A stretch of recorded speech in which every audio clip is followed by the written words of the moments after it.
दोस्तों, किसी ने सही कहा है कि आवाज़ ऊंची हो तो कुछ लोग सुनते हैं, लेकिन अगर बात ऊंची हो तो बहुत सारे लोग सुनते हैं। एक छोटी सी कहानी। ये कहानी एक लड़के की 24 साल का लड़का जो सेठ के यहाँ पर नौकरी करता था। उसके माँ बाप इस दुनिया में नहीं थे। जिंदगी बड़ी परेशानी में चल रही थी। वो जाता था, रोज़ाना पैसे कमा करके घर आता था, खाना बनाता था, खाता था, सो जाता था। एक दिन उसने देखा कि एक बूढ़ा फकीर अपनी पीठ पर 3 ठेले लेके एक शहर से दूसरे शहर की ओर जा रहा था। वह काफ़ी बूढ़े भी थे और काफ़ी देर से वह यूं ही सफ़र कर रहे थे और आखिरकार कुछ दूर और सफ़र करने के बाद वह चलते चलते थक कर एक पेड़ के नीचे बैठ गए। तभी उनकी नज़र एक नौजवान युवक पर पड़ी जो उसी रास्ते से जा रहा था और वह भी उसी दिशा में जा रहा था जिस दिशा में उन बूढ़े फकीर को जाना था। तभी वह लड़का उन बूढ़े फकीर के पास से होकर गुजरा। इस पर वह फकीर उस लड़के से कहते हैं, सुनो बेटा, क्या तुम मेरी थोड़ी सी मदद कर सकते हो? ये ठेला बहुत भारी है और मैं बूढ़ा हो चुका हूँ। मैं ज़्यादा समय तक इनका बोझ नहीं उठा सकता और मैं बहुत थक भी चुका हूँ। तो क्यों ना तुम मेरे एक ठेले को ले लो और मुझे उस दूसरे गांव तक पहुँचा दो। इसके बदले में मैं तुम्हें 3 स्वर्ण मुद्राएं दूंगा। वह लड़का उन फकीर की सारी बातें सुनता है और उन फकीर से कहता है, कोई बात नहीं बाबा, मैं आपकी मदद करने के लिए तैयार हूँ। कहिए आपको कहाँ जाना है? ऐसा कहकर उस लड़के ने उन फकीर का एक ठेला उठा लिया और अपने कंधे पर ले लिया। तभी उस जवान लड़के को यह एहसास हुआ कि यह ठेला तो सचमुच बहुत भारी है। वह लड़का और फकीर दोनों रास्ते में आगे की ओर बढ़ चले।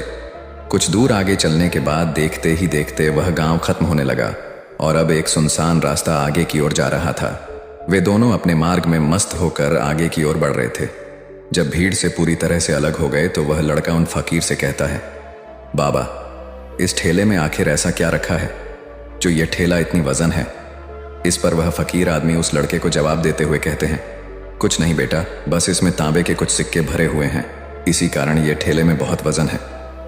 उन फकीर की यह बात सुनकर वह लड़का मन ही मन सोचने लगा, लगता है ये बाबा जरूर कोई व्यापारी है, तभी तो इतने सारे तांबे के सिक्के लेकर चल रहे हैं। और फिर तभी उसके मन में एक ख्याल आया कि मुझे क्या करना है।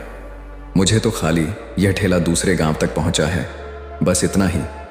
जैसे ही उसके मन में यह ख्याल आया, उसने तांबे के सिक्कों का वह ख्याल मन से निकाल दिया और अपनी धुन में मस्त होकर वह आगे की ओर चलने लगा। चलते चलते कुछ और समय बीता और वे दोनों एक नदी के किनारे जा पहुंचे। वह लड़का हट्टा कट्टा था और काफ़ी चुस्त और तंदुरुस्त भी था, इसलिए वह बिना सोचे समझे उस नदी में उतर जाता है, किंतु वह फकीर अब भी किनारे पर ही खड़े थे। इस पर वह लड़का उन फकीर से कहता है, क्या हुआ बाबा, चलिए आइए, हमें यह नदी पार करनी होगी, तभी तो हम उस गांव तक पहुंच पाएंगे। इस पर वह फकीर उस लड़के से कहते हैं, मैं जानता हूं बेटा कि हमें यह नदी पार करनी ही होगी, लेकिन जैसा कि तुम जानते हो मैं अब बूढ़ा हो चुका हूं और 2-2 ठेले लेकर मैं यह नदी पार नहीं कर सकता। कहीं मेरा पांव फिसल गया तो क्या होगा? क्या तुम मेरी एक और गठरी ले सकते हो? मैं तुम्हें इसके बदले भी 3 स्वर्ण मुद्राएं दूंगा। इस पर वह लड़का मुस्कुराते हुए उन फकीर से कहता है, बाबा, आप मुझे शर्मिंदा कर रहे हैं। यदि आप मुझे स्वर्ण मुद्राएं ना भी दें तो भी मैं आपका कार्य अवश्य करूंगा।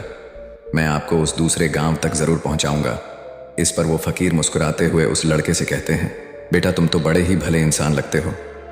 इतना कहकर उन्होंने वह दूसरी गठरी भी उस लड़के को थमा दी। उस लड़के ने जब वह दूसरी गठरी अपने कंधे पर रखी तो वह गठरी भी उसे बहुत ज्यादा भारी लगी, लेकिन उसने वहां पर कुछ नहीं कहा। जैसे तैसे उन दोनों ने नदी पार की। नदी पार करने के बाद बातों बातों में ही उस लड़के ने उन फकीर से कहा, बाबा, आखिर इस दूसरी गठरी में क्या है? ये गठरी भी बहुत वजन है। इस पर वह फकीर उस लड़के को जवाब देते हुए कहते हैं, बेटा, इसमें चांदी के सिक्के हैं, इसी कारण यह गठरी भी बहुत वजन है। उन फकीर की यह सारी बातें सुनकर अब उस लड़के का दिमाग तेजी से काम करने लगा था। वह यह सोच रहा था कि एक ठेले में तांबे के सिक्के हैं और दूसरी में चांदी के। ऐसा प्रतीत होता है मानो यह फकीर बाबा कहीं दूर से आ रहे हैं और उन्होंने अपनी सारी जमीन जायदाद बेचकर ये सारे सिक्के इकट्ठे किए हैं, तभी तो वह इतना धन लेकर चल रहे हैं। लेकिन वह लड़का उन फकीर से कुछ नहीं कहता और वे दोनों चुपचाप मार्ग में आगे की ओर बढ़ते चले जाते हैं। कुछ दूर आगे बढ़ने के बाद एक बार फिर एक सुनसान राह आती है। उस सुनसान रास्ते को देखते ही उस लड़के के मन में तरह तरह के विचार उत्पन्न होने लगे। वह यह सोचने लगा, अरे, यह तो सुनसान जगह है। अगर मैं यह सिक्के लेकर यहाँ से भाग जाऊं तो यह फकीर मुझे कब तक दौड़ाएंगे? मुझे नहीं लगता कि मुझे कभी पकड़ पाएंगे और यहाँ पर कोई है भी नहीं जो इनकी मदद कर पाए। और वैसे भी ये बहुत सारे सिक्के हैं, मैं इनसे एक अच्छी दुकान खरीद सकता हूँ, अपना नया व्यापार शुरू कर सकता हूँ। और वैसे भी ये बूढ़ा फकीर अब इन पैसों का क्या करेगा? इससे अच्छा तो मैं ही इन्हें रख लेता हूँ। वह लड़का यह सब बारे में सोच ही रहा था, तभी अचानक उसे खुद पर आश्चर्य हुआ। अरे मैं यह क्या सोच रहा हूँ? ये फकीर बाबा न जाने कहाँ से आ रहे हैं और क्या खोज करके इन्होंने इतने सारे पैसे इकट्ठा किए होंगे। मुझे इनका फायदा नहीं उठाना चाहिए। नहीं नहीं, मुझे ऐसा नहीं करना चाहिए। उसने कुछ देर के लिए तो अपने मन के विचारों को काबू कर लिया, लेकिन कुछ देर बाद उसके मन के विचार उस पर देखते ही देखते हावी होने लगे। वह लड़का 2 ठेले लेकर उन फकीर के पीछे पीछे चल रहा था और कुछ दूर आगे चलने के बाद एक पहाड़ी आई। इस पर वह फकीर बाबा उस लड़के से कहते हैं, बेटा यह पहाड़ी मैं नहीं चढ़ पाऊंगा, मैं काफ़ी बूढ़ा हो चुका हूँ और मेरे घुटनों में भी दर्द रहता है। यदि तुम मेरी तीसरी गठरी भी ले लो तो मैं तुम्हें 3 और स्वर्ण मुद्राएं दूंगा, लेकिन याद रखना इसे कहीं गिराना मत, कहीं ये गठरियाँ खुल ना जाए।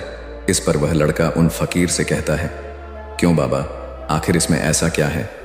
इस पर वह फकीर उस लड़के से कहते हैं, बेटा इसमें स्वर्ण मुद्राएं हैं। यह सुनकर वह लड़का मन ही मन बहुत प्रसन्न हुआ। उसने चुपचाप वह गठरी भी उन फकीर से ले ली और देखते ही देखते वे दोनों मार्ग में आगे की ओर बढ़ने लगे। अब वह फकीर बिना कोई वजन लिए हुए आराम से पहाड़ की चढ़ाई पर चढ़ रहे थे, किंतु वह नौजवान लड़का जो पीछे था वह वजन के कारण बहुत धीरे धीरे चल पा रहा था। लेकिन जब से उसने सोने का नाम सुना था उसका मन तो छलांग मार रहा था। वह मन ही मन सोच रहा था, अगर मुझे यह सारा धन मिल जाए तो मेरा पूरा जीवन तो आराम से कट जाएगा। वैसे भी यह बाबा तो बूढ़े हो चुके हैं, भला इन्हें इतने पैसों की क्या ज़रूरत है? इनका जीवन तो वैसे भी कट चुका है। मैं एक काम करता हूँ, यह सारे पैसे लेकर यहाँ से भाग जाता हूँ। लड़के के मन में अनगिनत विचार उठ रहे थे। लड़के का मन अब उसकी बुद्धि पर पूरी तरह से हावी हो चुका था और उस लड़के का मन अपनी बात को सही साबित करने के लिए उससे कुछ भी कह रहा था। और तभी उस लड़के के मन में एक और विचार उत्पन्न हुआ और अब की बार वह लड़का यह सोच रहा था, लगता है यह फकीर बाबा कोई चोर है, वरना इनके पास इतनी सारे स्वर्ण मुद्राएं कहाँ से आएंगे? अगर यह कोई व्यापारी होते तो भला ये इस तरह से पैदल यात्रा तो नहीं करते, और अगर इनके पास इतने सारे पैसे थे तो यह कोई ना कोई साधन भी तो अवश्य कर सकते थे। लगता है ये कोई चोर है और चोर से चोरी करने में भला क्या बुराई है? ये सोचता हुआ वह लड़का अब उन फकीर से तेजी से आगे की ओर बढ़ रहा था और देखते देखते वह फकीर से आगे भी निकल चुका था। और वह यह सोच रहा था कि जैसे ही इस पहाड़ की ढलान आएगी मैं 3 गठरियां लेकर भाग जाऊंगा। इससे ये सारे पैसे मेरे हो जाएंगे और मेरी गरीबी भी हमेशा हमेशा के लिए दूर हो जाएगी। मैं जो चाहूँगा मैं वो कर पाऊंगा, मेरे पास बहुत सारा धन होगा। और देखते देखते वह दोनों पहाड़ की चोटी पर पहुंच गए और अब ढलान का रास्ता शुरू होने वाला था। तभी वह लड़का उन फकीर से नजरें बचाकर वह 3 गठरियां लेकर भागता हुआ आगे बढ़ गया। अब उसे अपना शरीर बहुत हल्का महसूस हो रहा था, मानो उसे उन 3 ठेलों का वजन तक न मालूम पड़ रहा हो। काफी दूर दौड़ते दौड़ते किसी तरह से वह अपने आप को बचते बचाते अपने घर पहुंचा। उसके खुशी का कोई ठिकाना नहीं था। उसने सोचा, क्यों ना मैं जल्दी जल्दी इन गठरियां में से वो सारे पैसे निकाल लूं। यह सोचकर जब उसने गठरियां खोली तो पहली गठरी में उसे लोहे से जंग भरे हुए सिक्के मिले। यह देखकर उसे यकीन नहीं हुआ। इस पर उसने फटाफट दूसरी गठरी भी खोल डाली, उसमें भी उसे लोहे के जंग लगे हुए सिक्के ही निकले। यह सब देखकर वह लड़का बड़ा हैरान था। आखिर यह सब क्या हो रहा है? उन फकीर ने तो मुझसे और ही कुछ कहा था। अब उसने वह सोने वाली गठरी खोली और उसमें भी लोहे के जंग लगे हुए सिक्के ही निकले। यह देखकर वो लड़का बड़ा क्रोधित हुआ। उसने सोचा, उन फकीर ने मुझसे झूठ क्यों कहा? उन्होंने मुझसे ऐसा क्यों कहा कि एक में तांबे के सिक्के हैं, एक में चांदी के और तीसरे में स्वर्ण मुद्राएं हैं। वह यह सब सोच ही रहा था कि तभी उसकी नज़र उस थैले में पड़े एक पत्र पर पड़ी। उसने वह पत्र उठाया और उस पत्र में लिखा था, यह पूरा नाटक ईमानदार व्यक्ति की खोज करने के लिए रचा गया है और मैं इस राज्य का राजा हूँ। मेरी कोई संतान नहीं और इसीलिए मैंने यह षड्यंत्र रचा है ताकि मैं अपने राज्य में किसी एक ऐसे ईमानदार व्यक्ति की खोज कर सकूं जो मेरे बाद इस राज्य का राजा बन सके और इस राज्य भार को संभाल सके। और इस राज्य का भार वही संभाल सकता है जो पूरी तरह से ईमानदार हो, जिसके मन में किसी प्रकार का कोई लालच ना हो। इतना पढ़ते ही वह लड़का जोर जोर से चिल्लाने लगा। वह सर पकड़कर बैठ गया। वो यह जानता था कि यदि वह अपने मन के विचारों पर काबू कर लेता तो उसका जीवन संवर सकता है। लेकिन वह अपने मन के विचारों पर काबू नहीं कर पाया। दोस्तों, महात्मा बुद्ध कहते हैं कि मन ही सब कुछ है। आप जो सोचते हैं वही बनते हैं। इसलिए आपका सबसे बड़ा दुश्मन भी आपको उतना नुकसान नहीं पहुंचा सकता जितना कि आपके मन के यह अनियंत्रित विचार पहुंचा सकते हैं। महात्मा बुद्ध कहते हैं, अपने भीतर ध्यान से देखो। हमारे भीतर जो विचार चल रहे हैं वही विचार शब्द बनते हैं और शब्द कर्म के रूप में प्रकट होते हैं। बार बार दोहराने पर कर्म बर्ताव में बदलता है और धीरे धीरे समय के साथ बर्ताव चरित्र में परिवर्तित हो जाता है और यही चरित्र हमारे भाग्य का निर्माण भी करता है। इसलिए हमें हमेशा अपने विचारों के प्रति सजग होना बहुत आवश्यक है। हमें जागरूक होना बहुत आवश्यक है। हमें यह जानना जरूरी है कि हमारे मन में किस प्रकार के विचार आ रहे हैं। आगे महात्मा बुद्ध कहते हैं कि कमजोरी हमेशा छोटे विचार से शुरू होती है। यह एक बीज के रूप में होती है और यदि इस बीज को नष्ट न किया जाए तो यह छोटा सा विचार बहुत जल्द ही एक विशाल वृक्ष का रूप ले लेता है और हमारी बुद्धि की सोचने और समझने की क्षमता को पूरी तरह से नष्ट कर देता है।